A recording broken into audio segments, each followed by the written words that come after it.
Hello. Agarami tati. Nagadugamin tinagatag ko nga broccoli tanalaka. So I'm going to make agarami dati roasted broccoli with parmesan cheese. So na-squeeze ko na yung lemon ko tayo yung lemon. Tapos na yung healthy broccoli siguro mga 6 ato nga mga kasla sabong iti broccoli nabugwak matan tapos ito i-crush ko yung garlic paglaok ko the first nga ano to the ingredients mo is of course broccoli, olive oil, lemon, garlic, salt and pepper. Salt and pepper salt and pepper and then garlic crush dapat. So, auntie crusher ko kaya nakagatang.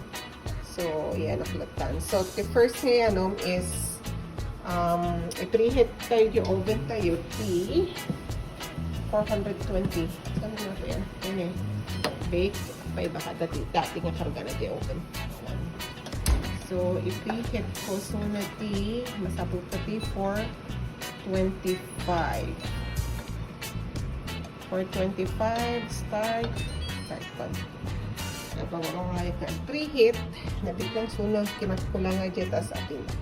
Tapos ipag-mix the first nga no once nga na-crush ko ato yan ilok ko ato yung lemon juice, the olive oil, tapos salt i-mix ko sa konti kado ito i-tray. Tata na dito ni awan ti garlic crusher ko pinatinagtag ko nga permin. So ikabel ko ito yun nagbubo ako tapos kabel ko mo dito siguro mabaling ko paglaok ko ng dito olive oil kun dito olive oil kun dito lemon ko kasi sarap ako na kasla shakeran.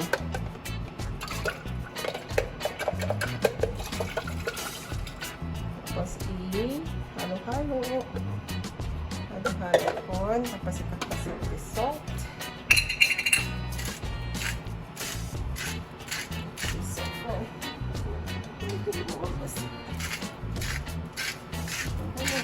na kami na kasi dapat ikabili ito yung parmesan cheese no naluton dapat halo na yung napigan then i-mix tayo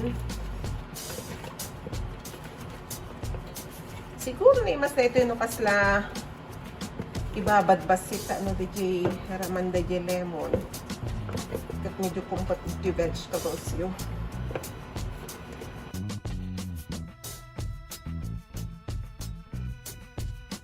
Tata, the suggestion is to put aluminum foil with no parchment paper pero no non-stick ato yun mabalinon kasi kurang na yung olive oil ko ayun na nagpapasitan ang mayo yung olive oil at ano ka EJ kasi nangitap na kang bisin nga dagos sa EJ ag-start nga ag-diet tano kang kayo mabisin nga dagos yan kanyo ba si olive oil so tata itos yung kalat tayo ito yun tapos kita antay yung temperature hampay to 79 to 80 yung ganin so taga-tagay sa maikasya tayo dito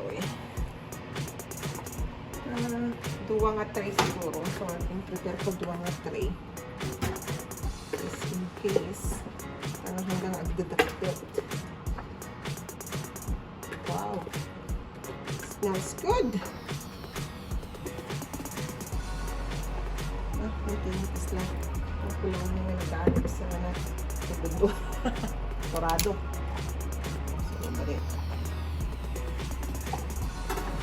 Usually, broccoli handa kayo itong ubing. Pero, nag-post ato di internet. Kung na nga, kids love it. So, kitaan tayo. Okay.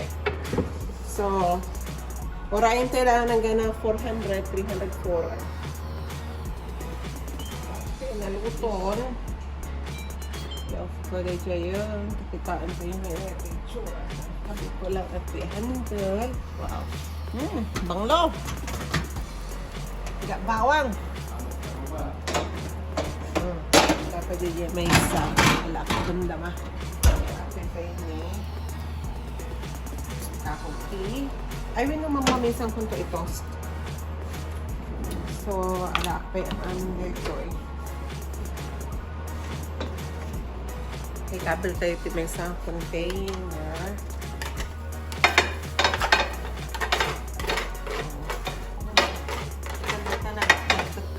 Pero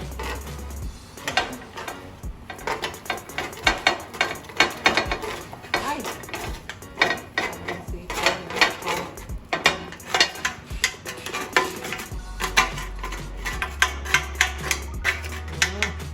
Healthy.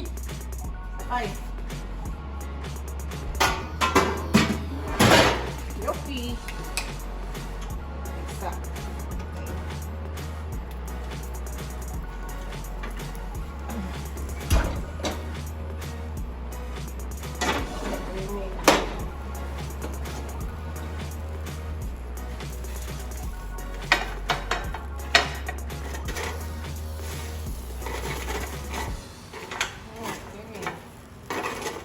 Kasi wala po na puro na pero i-comment na naimas na naman na chard din kasi imuging basik nga broccoli.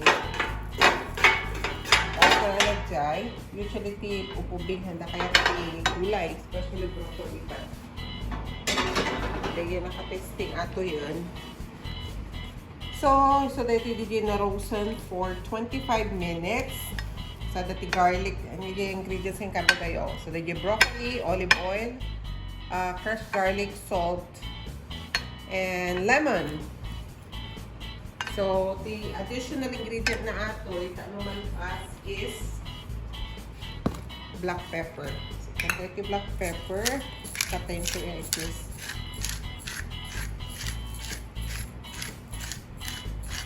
kaya si broccoli ka, no? Pero no para ubing. Ang launay ito. Hindi malaunay kaya. Tapos ito Kraft Parmesan cheese. At ang medyo magata nga sa bali. Pero iso dito ito available. Kan iso tinalala ka. So wiki-wikan tayo lang ang beef parmesan. There you go. Tapos i-mix.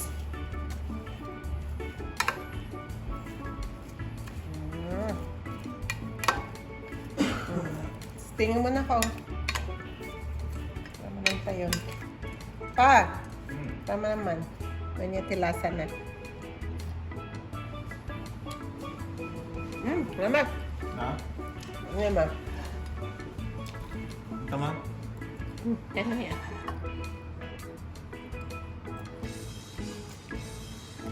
Hindi kurang na. Saktong ba? Ha? Eksaktong. Saktan? Ay mas? Ano?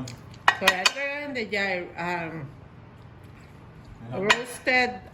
roasted broccoli with Parmesan cheese.